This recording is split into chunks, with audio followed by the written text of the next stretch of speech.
Good morning, Gael. Nice to see you again. Yes, hi. Yes, nice to see you.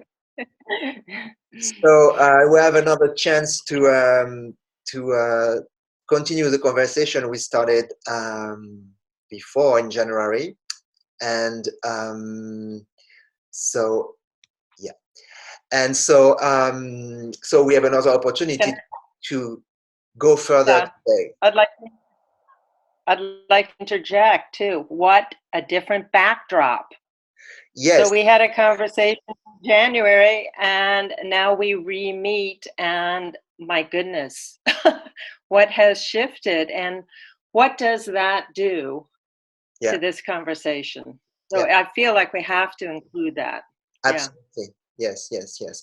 So just on that level, how have you been doing with this new situation in your relationship to your own continuum, but your larger, practice or your larger way of being, Sure. your soma and your psyche, Right. everything. Yeah. Right. So I have been uh, very well and really enjoying the re-regulation of our culture. It feels like I've been longing for this for a long time. Mhm. And I am also acutely aware of the vulnerability that tragedy could come close in anytime. So it makes it very poignant right now. And also that sense of mortality being very present also makes things very acutely poignant. Yeah. But to relate it to Emily and her teachings and her vision, Mhm. I feel like she prepared us so well for this time, Yeah. and she really did have a vision. Yeah. And it was in her autobiography as a child, seeing these robotons spit out of the subway cars and, in their gray worlds, marching off to a soulless job and coming back depleted. Mhm. And, I really felt like she saw well ahead of time that as much as we love and need our technology, and it's become all the more important right now, and not to make it go away, but there's another aspect which has been sucking the soul dry Mhm. in our culture for decades Yeah. now. Yeah. And the fact that that was embedded into her teachings, and there were those of us that felt the thirst Mhm. to save the soul, our souls, and whatever we could do collectively. I feel like, yes, this is what we've been doing. And if I were to bring it to the nugget, Mhm. and I feel like this is a nugget that is so precious in the midst of so many valuable meditations that are going on worldwide, meditative spiritual practices all over the place, Yeah. not to put any of them down, but the cornerstone of our particular meditation is we don't know. Mhm. We don't know. We don't know. There's nature forces bigger than our intelligence. We don't know. And what's coming next? We don't know. Yeah. And so I feel like um, the I'm in touch with a lot of people who haven't had a practice like this, and there is much more floundering with that, with the I mean, learning how to tolerate the unknown is difficult. Yeah. And every single dive is another practice into can I tolerate the unknown for 40 minutes, for an hour? And so, as we have gone through this practice and we have figured out not how to have control over it and not how to just pattern it into a practice, it's what has been developed in all of us, and it's what is saving my sanity while it's making some other people around me very fearful and Yeah, very restless and scared. yeah, yeah, yes, absolutely. And with you talked about nature, and I have the feeling that we are learning to actually ride this wave that nature is, and then it becomes it's the unknown, but it's also full of sensations and full of pleasure, or full of actually really nice things to experience. Yes, yes. And that's also not, that takes a while to develop. Yeah, To have that feeling that our animal body is riding on with nature and that it's not a tsunami of destruction only. yeah. Yeah, yeah. And you talked also about Emily's vision, and that actually something I wanted to ask you and to talk about. And she had, I think she talks about that in her book Life on Land, about the kind of an updated version of the human being being on the way to not to be made, but I guess to be burst, or to go out of the cocoon, or something of this order. I'm not sure. So I don't know if if you have more things to talk about that. I have the feeling that the moment we are in is a particular moment where we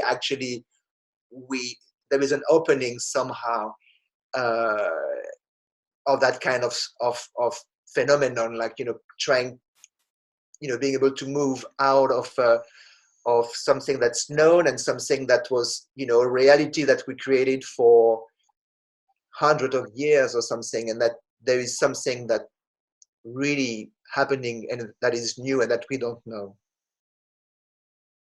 I agree. And I see it in a couple of layers, Hmm.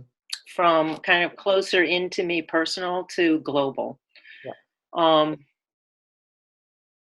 to speak at the global level, actually, I have to preface this first because one of the things I'm finding so interesting in my mantra of we don't know is that I have been having a vacation from a certain kind of neurotic patterning in myself. Having been constantly planning, trying to feel into the future, trying to predict, um, and I find myself in the crack between I'm not optimistic, I'm not pessimistic because I don't know. Hmm. And this is such an interesting, it's a relief for me actually Hmm. to feel that way. Or, oh, our finances are going to be ruined. Well, okay, maybe, but I'm not in the fear of it because it's back to, right, we'll see, I don't know. So, Hmm. so I, as I speak about the global, I am having a feeling about it and not necessarily optimism, Hmm. but uh, I am noticing the dissolve of national borders and territorialism as we start to notice how we need to cooperate with each other. Right. And the information is really important internationally. Yeah. And for example, the UN just for the first time called a worldwide ceasefire. Hmm. With the logic of refugee camps are not good for the health Yeah. of all of us. Yeah. I mean, this is a new way to think. Right. And I can only hope that we get the habit of this and we come out of this thinking if we can cooperate with this, could we cooperate with pollution? Could we, so I guess there is a kind of a hope in it about that at the global level. Um, and at the more personal level, we have been practicing first in classes where we were all face to face. We were practicing and speaking to each other for decades, not really knowing how to put words to the idea that there's something that we're creating in the field. Yeah. And we can feel the potency of it. We don't know how to name it. We don't know why it's happening. It just is something there that feels beneficial to all of us. Yeah. And, and then, but perforce, we have gone to Zoom or telephone and classes online. And even though, and Emily started this shortly before she died, she started reaching out this way. Yeah. And she said there is this evolutionary imperative to extend the borders of our ability to communicate across space. Yeah. And so we have been prepared in a certain way in that direction as well. And even though this is not my medium of choice to do it this way, it's definitely working. Yeah. And I think we are having to lean into it, and something is growing in for that reason. And even though this is not my medium, how I have been using my free time is to be in communication with different colleagues. And we just set up our own co-created virtual dive together. Mm-hmm. And I am learning something I wouldn't learn all by myself. And there's a concentration, a potency to the dive that I could create. And it's been very interesting to me because there's a transmission that each one of us carries very particularly. Mm-hmm. And I wouldn't be able to name it teacher by teacher, but when I do a virtual with another teacher, I get a transmission particular to being in the virtual with that person. It's got a quality to it. I get interested outside of my own typical range of interest.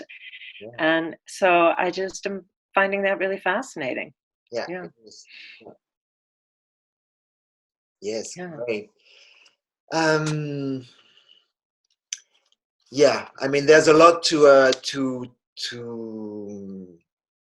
talk about and explore, and it's so much of a momentum somehow for our practice in a way to bloom in this time. And I agree with you that what's happening now on the global level also happens actually more with Zoom or with virtual or with technology. Something is happening also that brings everyone into a position to be actually collectively connected, but also you're alone. You're alone in Yeah. this particular. So the sense of authority or sovereignty that Emily was talking about is also very present. Like what kind of choice do you have? You can choose to watch TV the whole day, or you can really take a step into your own field and extend it to the larger field. So Right. yeah. Yeah, no, you're right. It's interesting what you're bringing up because there is a sense of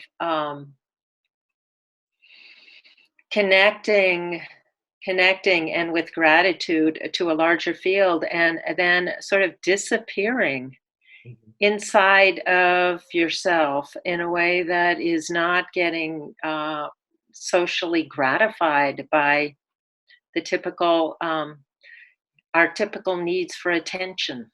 Yeah. So that's an interesting polarity right there. Uh, to be a nobody in your house. Yeah. Yeah. While this other thing is going on. Yeah. Yeah. Yeah.